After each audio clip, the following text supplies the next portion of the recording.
Hey friends, great to be able to share with you a thought for today. And this is actually one of my favorite stories in the Bible. There's a bunch of them are my favorites, to be honest, but this one is particularly poignant. And being a history teacher, I love, a former history teacher. Being a history teacher, I love when you can read something and then put it into its historical context, and that always adds a layer of meaning to the Bible that's truly inspiring. So this is a story, comes right at the end of where Jesus has delivered the Sermon on the Mount. And this is Matthew 8, verse 1.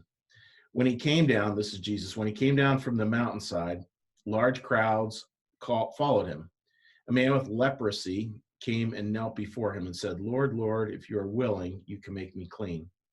Jesus reached out his hand and touched the man. That's going to be key there, that word touched. I am willing, he said, be clean. Immediately he was cured of his leprosy. Then Jesus said to him, see that you don't tell anyone, but go show yourself to the priest and offer the gift Moses commanded as a testimony to them. So the history of that's fascinating.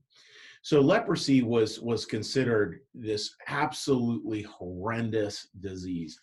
Anybody with it, people fled from because they were so worried about contracting it.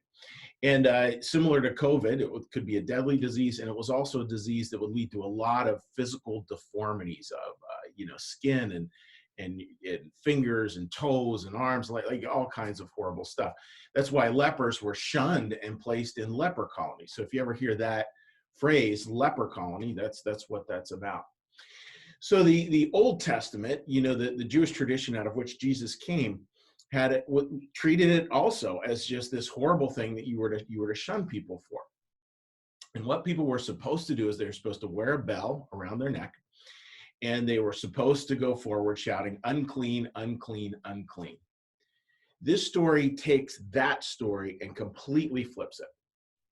And we miss it because we don't know the history, but it takes that story of what was supposed to happen, completely flips it.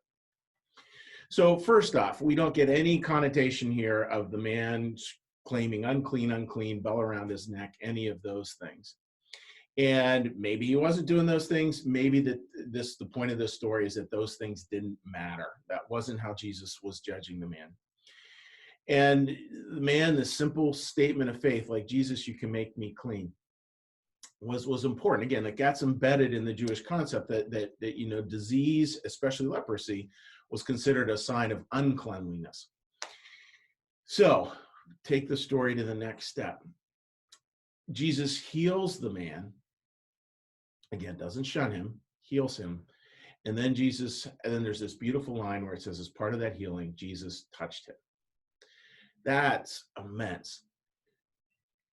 It's a story about moving beyond this idea of a ritualized purity, a ritualized cleanliness. Like, Jesus was not supposed to touch the man, because if you touched him, and I say this lightly, it was supposed to be like cooties that then you caught it and then you could pass it on to other people as well. And it was also considered sort of a spiritual uncleanliness as well, because at that time, diseases were sort of seen as God's punishment. So if you had somebody who was diseased, it was a sure sign that they also had some spiritual malady that was abhorrent, that we should push aside no matter what. And here's Jesus simply doing this.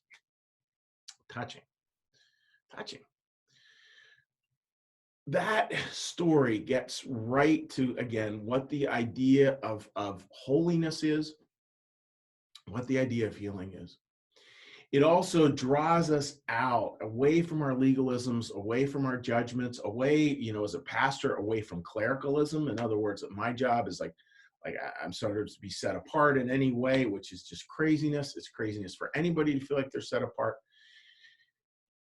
Our job is to draw close to those edges, and as best we can, sometimes literally, sometimes only figuratively, at times like this, can we actually touch those places of need and offer healing there?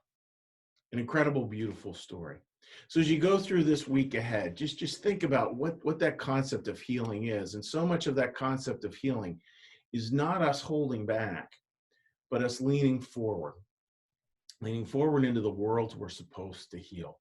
God always places us in those worlds. You are in the worlds you're supposed to heal right now. You know exactly what they are, and do the best you can. For all of us, need to do the best we can to lean into that in the week ahead.